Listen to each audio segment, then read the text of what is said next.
perovskites, and he's looking on layered two-dimensional perovskites. One of the very novel subject that he's trying to explore is interface between layers of different thickness, because it may give some healthy benefits and direct set up direction of charge or exciton transfer. But this is very novel area, and he will share some preliminary intermediate results with an idea that everyone in the group will provide some constructive feedback. And David is constrained with time for teaching, so we need to finish in like 40 minutes, and then there will be talk number 2. Okay. So as Dmitry said, I'm looking at layered perovskites, and the reason that we're interested in these perovskite materials is that they are shown to be good optical-electric devices, and I'm specifically looking at them for photovoltaic applications. And how do I move this? That's how I move that. So what we're trying to do is we're trying to create separation between our hole and our electron so it can create a current. And why is it not switching slides? So what I'm looking at is I'm looking at two-dimensional, and this is constrained by organic ligands that form layers. And the reason that and I'm looking at different sizes because of the effect of confinement. So the smaller the perovskite layer is, the more blue shifted its absorption and emission is.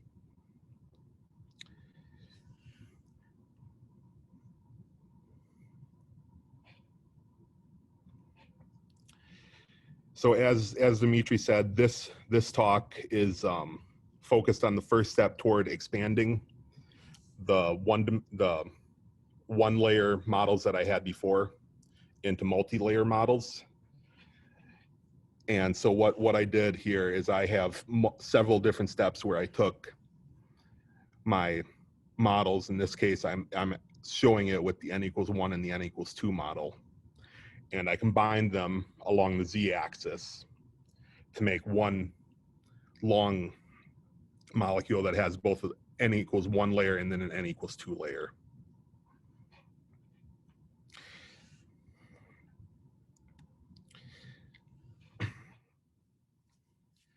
So I have made several different models for my layers, including combinations of n=1, 2, 3, and 4. Based on some exploration that Dmitry did, I've also started working on a 5 and a 6 layer model, but they have yet to be optimized.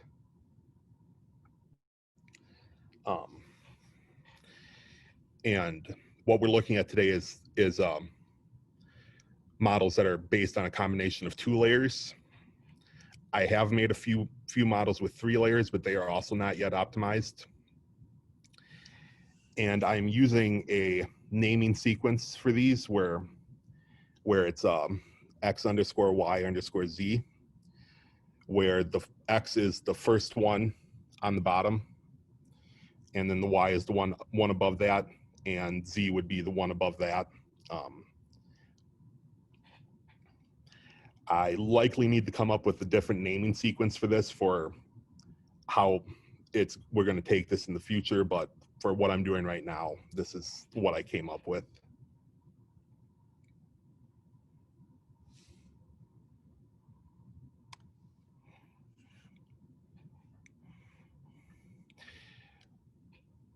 So here we can see my my 1,2 model layer.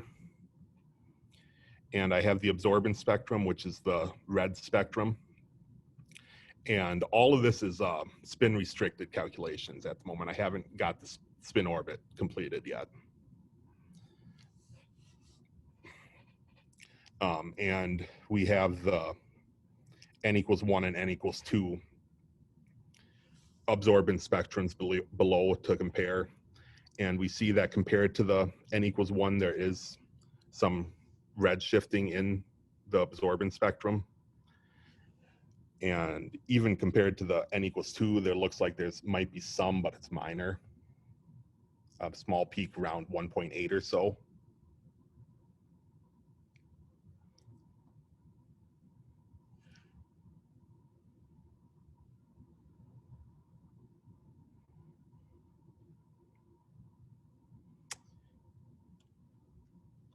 And it's apparently a blank slide.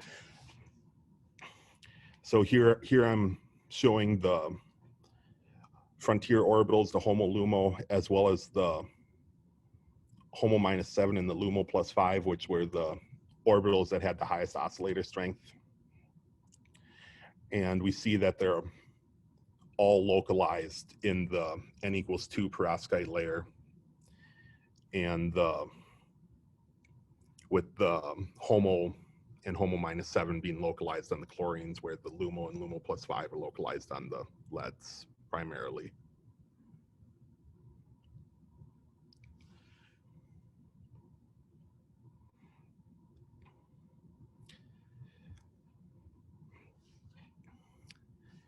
For our 1,3 model, we see in our absorbance spectrum,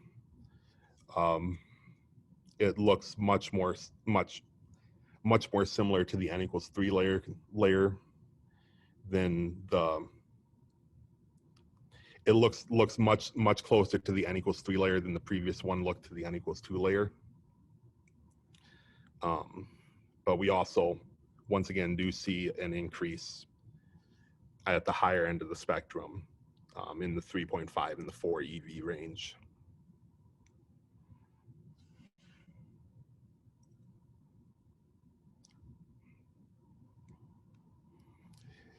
And in our orbitals for this model, the HOMO -10, HOMO, and LUMO +10 show very similar trends to the 1,2 model. But we do see in our LUMO model that the density has shifted from the n equals 3 layer to the n equals 1 layer, which is an interesting idea, as we're going with the assumption that our organic linker molecules act as insulators. So that means the electron would have to move through this layer somehow to go from LUMO +10 to LUMO.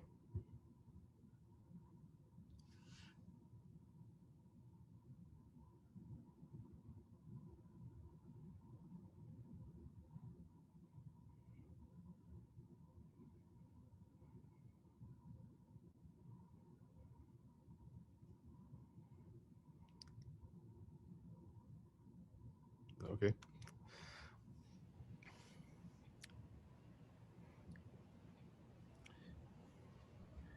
For our 1,4 model, the absorbance spectrum is the model that most closely aligns with the n equals 1 model from my individual layered runs. And we see a primary peak around 3.8. But there is a small shoulder around 3.2. But we don't see any of the peaking that we see in the n equals 4 model, or any of the structure. So the smallest model steals oscillator strengths from the thickest model. What was that? The thin layer borrows oscillator strengths from the thick model. That's what this one looks like, where the previous one is the one that most corresponds to the big model, at least in my opinion, looking at them.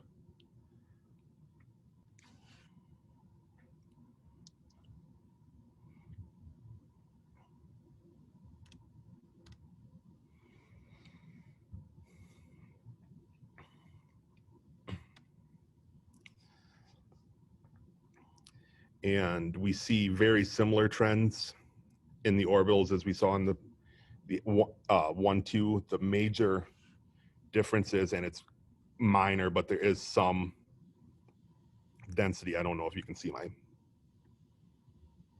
my pointer.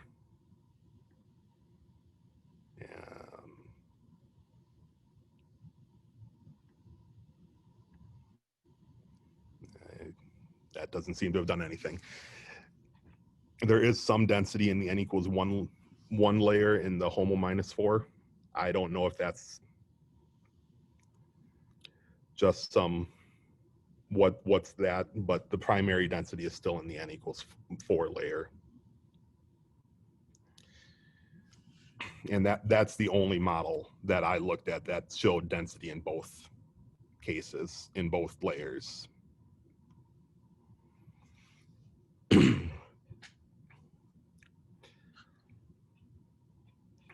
And in the 2-3 model, we see that our primary absorbance peak is around 3.4, 3.5, which is similar to both of the previous models. I don't know if I can relate these.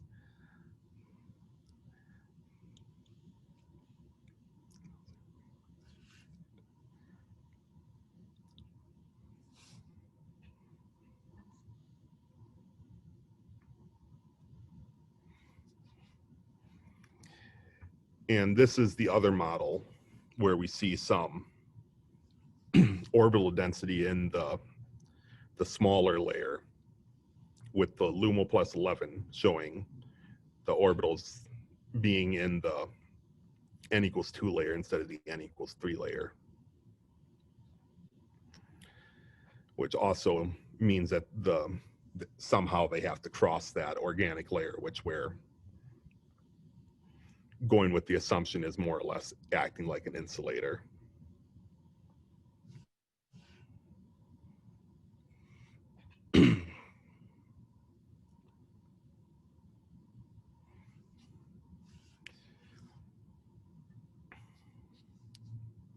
For our 2-4 model, we once again see a large peak around 3.5.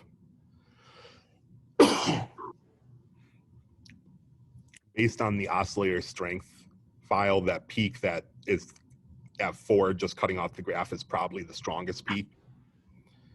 But I stopped it at 4 because that's where my related graphs stopped. But we once again see smoothing of the graph compared to our n equals 2 and n equals 4 model.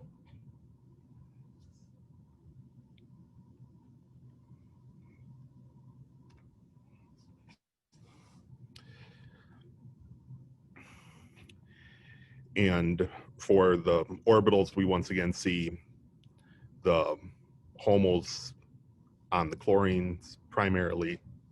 The LUMOs are localized on the leads.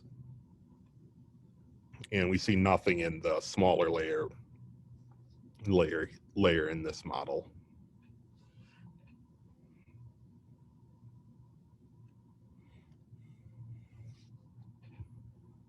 For the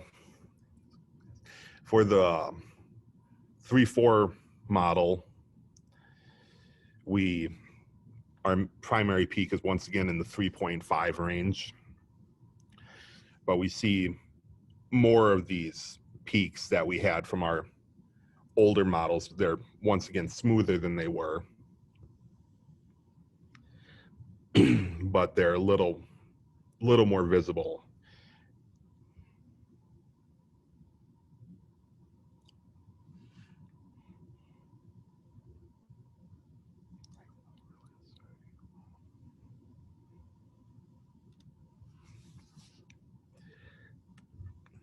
And our orbitals once again show that there is primary density on the bigger model, which is the n equals 4 in this case.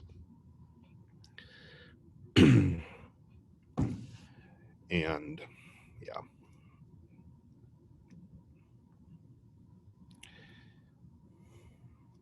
So this is still pretty preliminary data. I was attempting to get spin orbit coupling done before this presentation, but I only managed to get it done for one model. And I have found an error with one model that I needed to fix before I could start molecular dynamics on it. That's already fixed. It's just I need to go back in and actually start it.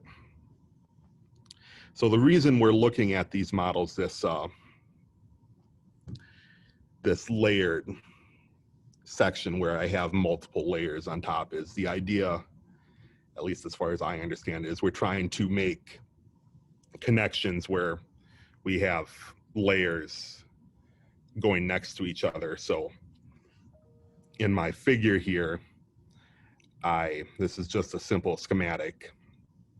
I'm trying to illustrate that we have three layers. In this case, it would be a 1, 1, and a 3 together, and then next to them we would put another stack of perovskites, but we would have it set up so that the 1 layers would be next to the 3 layer.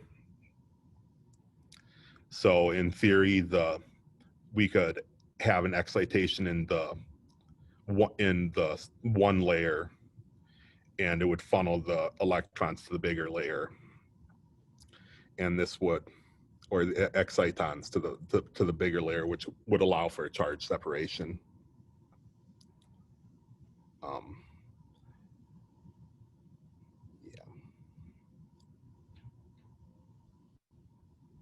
I talk really fast, didn't I?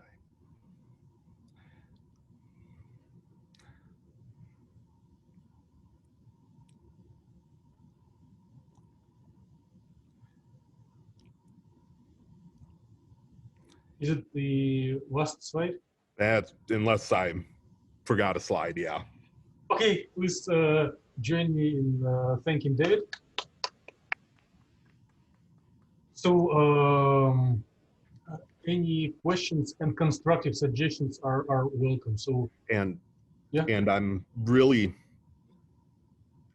trying to figure out this diagram based on that email you sent, and that last email you sent does not make sense to me, Dmitry. that's just so you know. that's normal. It's normal. And you don't need to listen to me and believe me. Try to see.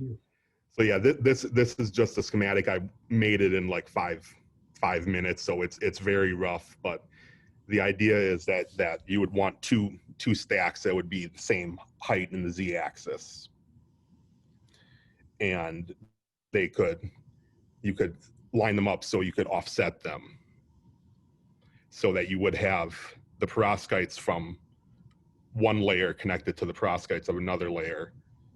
So you would have multiple layers that could funnel through, is my belief on this.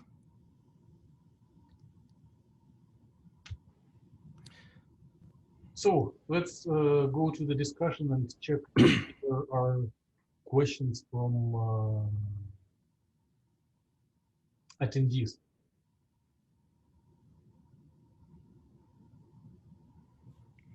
So I see there were a couple of questions from Yvonne on the chat line. Yvonne, would you like to read or re-ask your questions verbally? Don't know how to find the chat. Yes, my first question is about your orbitals. Sure. I guess you just show your HOMO LUMO and maybe HOMO -7. I guess my question is, what about the other orbitals? Does the localization changes? So I picked these ones specifically because they were the ones with the greatest oscillator strength. Of the ones I've looked at, I haven't done an exhaustive search through them yet. This is fairly standard of the ones I've looked at. You occasionally get get some ones that jump like these, primarily in the ones that have an n=3 layer. But they're fairly standard where the orbitals are localized in the whatever the bigger layer is.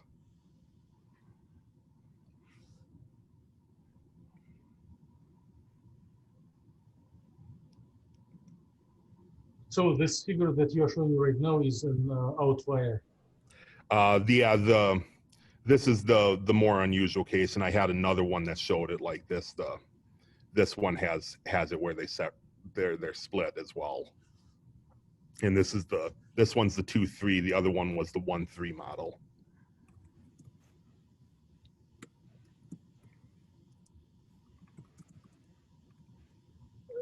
Yvonne, does it answer your question?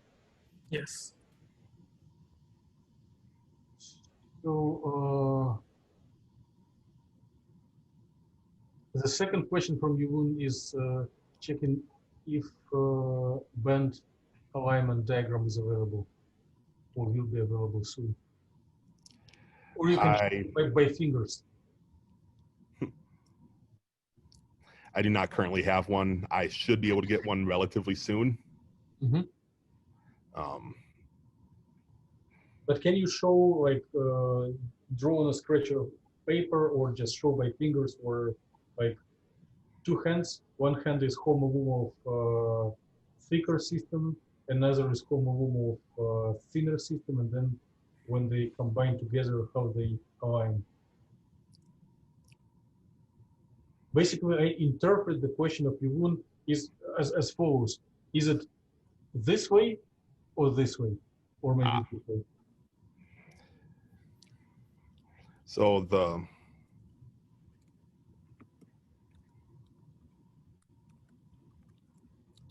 way iron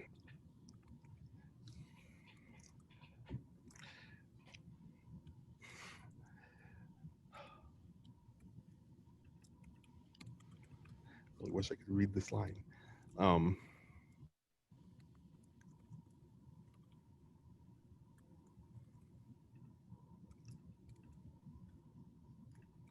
Hey, I figured it out.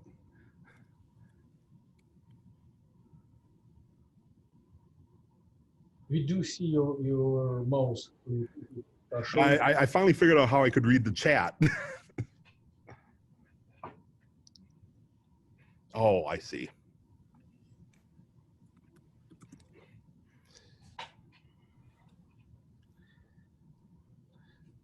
So the way I understand it is, yeah, we're getting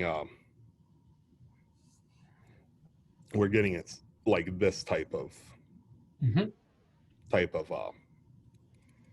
alignment.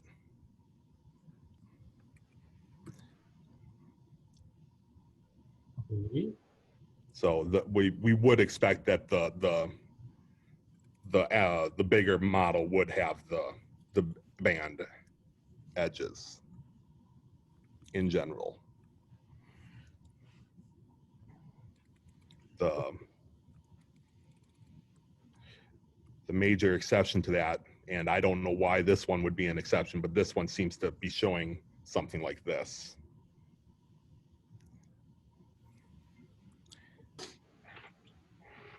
And I'd have to sit and look at my data to try and figure out why.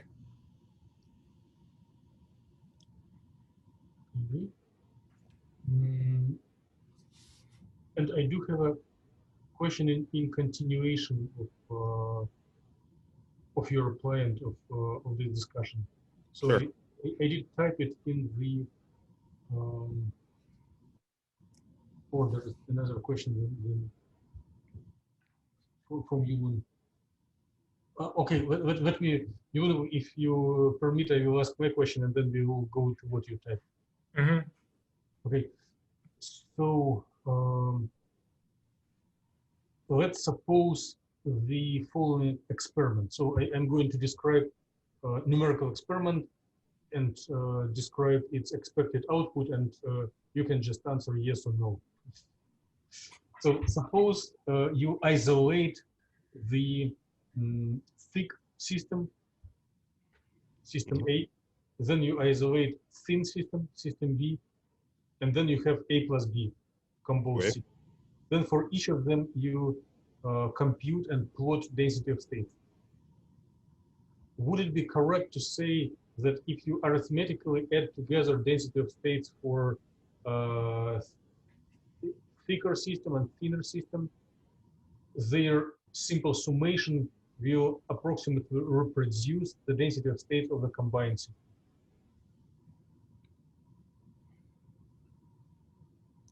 And the answer on this question, yes or no, means do the layers interact or no? So if they are well isolated with this organic spacer, then one may expect that it will be just summation of like 3 layer and 1 layer dose. I would expect it's pretty close to yes, but I don't honestly know. Okay. Are you interested to try such experiment? I could definitely work on that. And when you go to the next models where layers are aligned horizontally rather than vertically, this experiment, in one situation it goes one way, in another way, because if they are in physical contact, then the interaction will be very substantial. Yeah. And another little thing, just as a continuation, it looks like if you would compute, or you not would, you did show absorption spectrum of isolated system A, isolated system B, and then combined system. And Yeah. they do not look like algebraic summation. No, they don't. So what if you do so-called density of excitations, which is absorption spectrum with a fake oscillator strength, which equals 1 for each transition? So if you neglect the factor of oscillator strength, would the system A plus system B density of excitations be equal to density of excitations for A and density of excitations of B?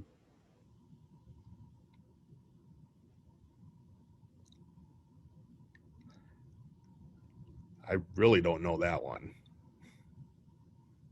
I want to say no to that, but that's entirely. I also do not know, but that's entirely a gut instinct. I would put bet on yes, but it would be great to check. So there is a question from Yulun about the last slide. So for the last slide, can I understand it this way? There are two ways to assemble the structure. A, vertically, change the number of layers, and B, horizontally, manipulate the alignment, attachment, match between different components.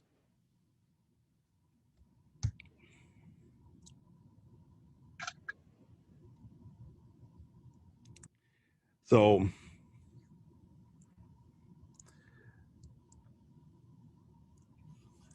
two ways to assemble. So to some extent, so I agree with A. For B, to some extent, yes, but there is a limit that we need two layers. However we compose them, that need to be similar in size vertically. So realistic. Yes. So realistically, we're looking. So I have this drawn here with two 1 layers and a 3 layers. So realistically, the easiest way to try and find this is try and find 2 layers that together are about the same size as another layer, and then we would have offset them. So we would have the 2 small layers, a big layer on one vertical line, and then the next vertical line would be the big layer, and then the 2 small layers above it. In theory, I think B would also be a yes, but it's where I think we're limited in how we can do it based on our model setup.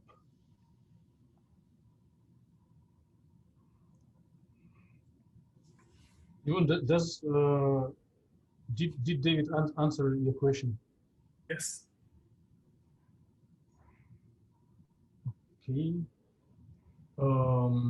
Are there more questions, David? I do have a comment. So I'm going to share a screen and make some comment. If David, would you permit me to? Sure. Okay. How do I stop sharing screen?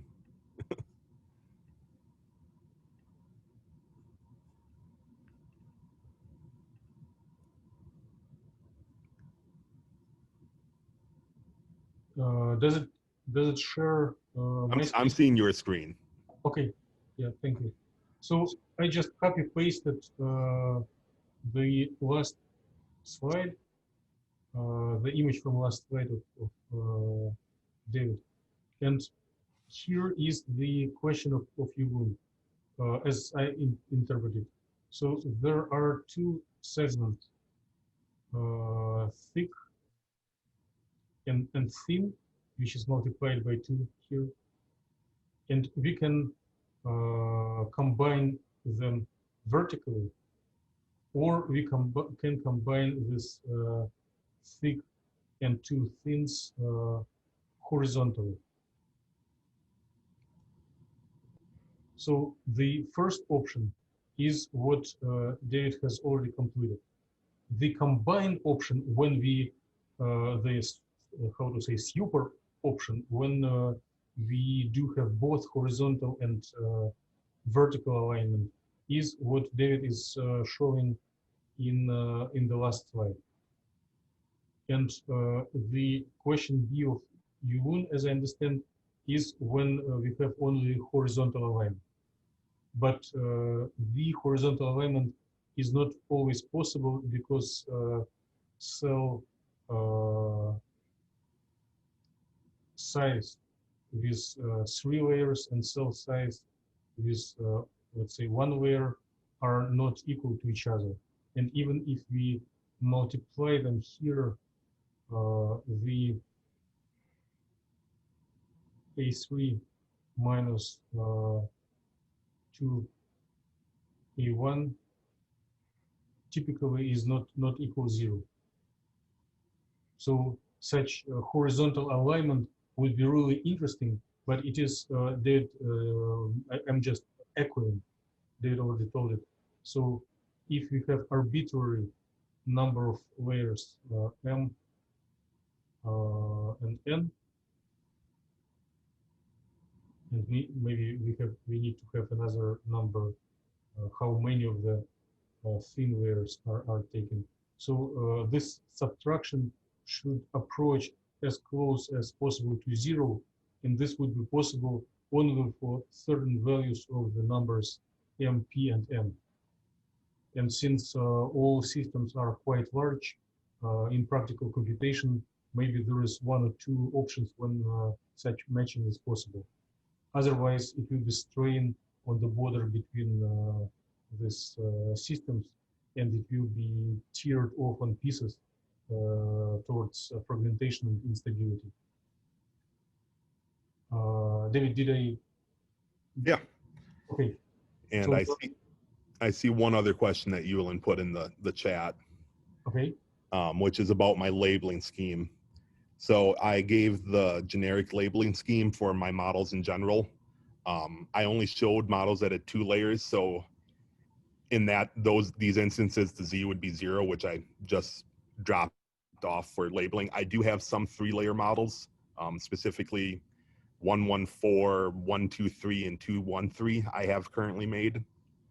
But they're sitting in the queue waiting to be optimized. So I didn't include them in the presentation. But I still included that labeling method because that's how I thought it through. Okay. Yeah. Very interesting work and a lot of courage to approach such large systems.